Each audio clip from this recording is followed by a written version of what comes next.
Rampage. E-bikes are an ever-evolving product category.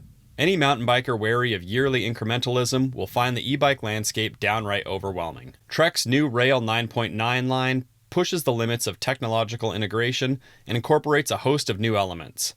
Is it too much? Did they forget about the actual bike in the process? Let's dig in and sort it all out. Our particular test bike is the Rail 9.9 XX1 AXS, and is of course the top offering. All of the parts are top shelf with carbon dripping from the walls. The drivetrain is SRAM's XX1 Eagle axis, and though we had a Bontrager dropper on our test bike, customers will get an axis dropper post.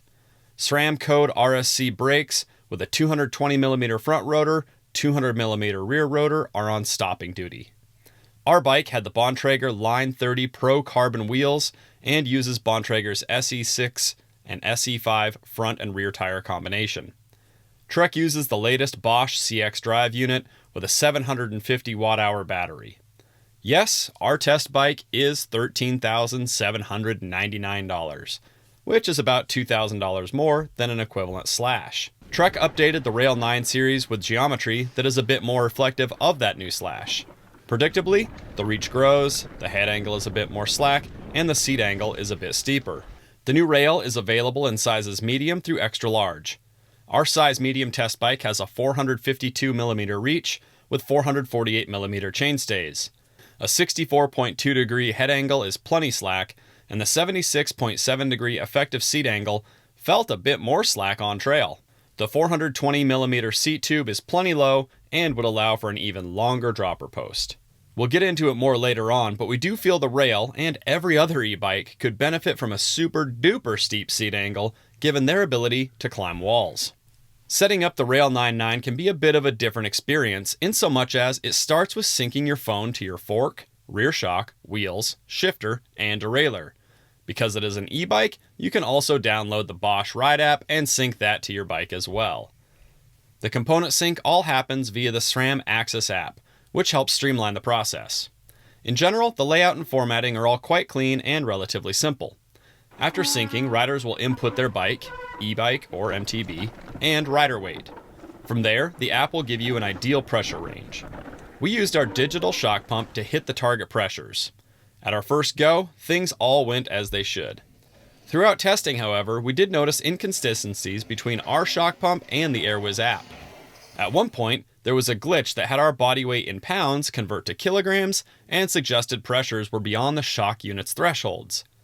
Still being sentient beings, we just used the tuning guide on the fork lowers of the Zeb and put the rear shock to 30%. Throughout testing, the blinking LED lights on the fork, shock, and wheels were in a steady state of fluctuation, either red or green. Because of the additional steps needed, resyncing the phone, inputting information in the app, and going from there, in swapping between testers, we tended to ignore the flashing lights and use the same gauges we use for all of our test bikes. There will certainly be riders that will like the monitoring that the Shock and Tyre Wiz units do, but for us, they were a bit superfluous. We should note that the Shock Wiz units only assist with suspension setup and air pressures, and do not provide any performance or trail performance feedback. Our Trek Rail showed up during the onset of the wet season and saw a lot of action at the local trail center and surrounding networks. From steep skidder chutes to good times on illegal single track, we had plenty of time to get in the miles with our test bike. Though the new rail has geometry reflective of the Slash, it does run 10mm less travel at either end of the bike. We're sure the rail is targeted at a broader user group, but we'll just come out and say we wish we had the additional travel. Not because the rail was particularly lacking, it wasn't, but because if something is good, more of it is better, right? The rail gets down to business on the downhills, and we kept forgetting it had the shorter legs. There was more than one occasion where we felt the bike was somehow coming up short, only to remember this chassis is geared more towards the trail than the enduro crowd. This is to say the rail is so much more capable than the numbers on paper, and will encourage riders to get downright greedy with the terrain it can take on. Our favorite component on the rail would have to be the RockShox Zeb. The stout legs and buttery actuation are no doubt to blame for our continued desire to push the rail harder.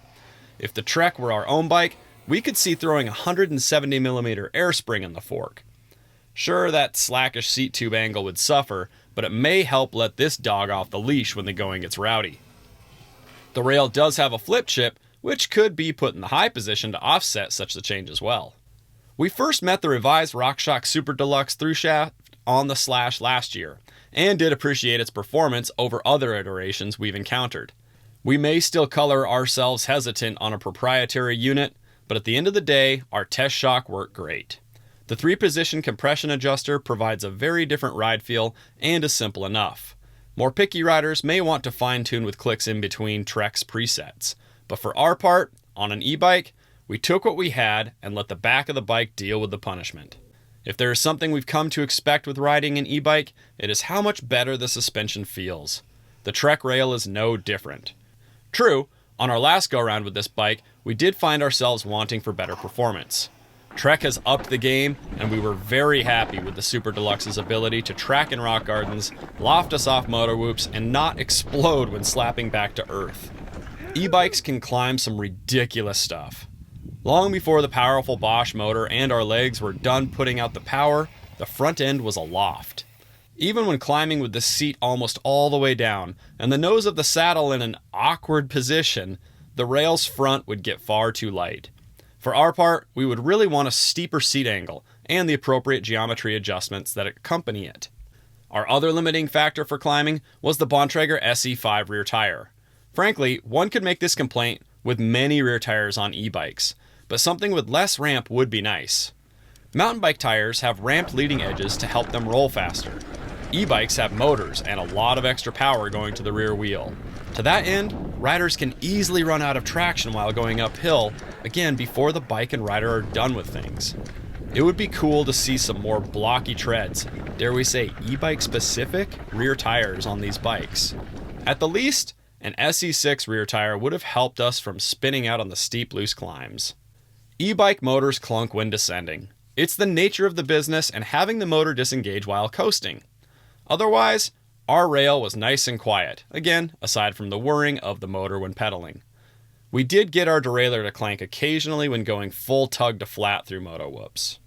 Our Trek rail saw a lot of action. A lot.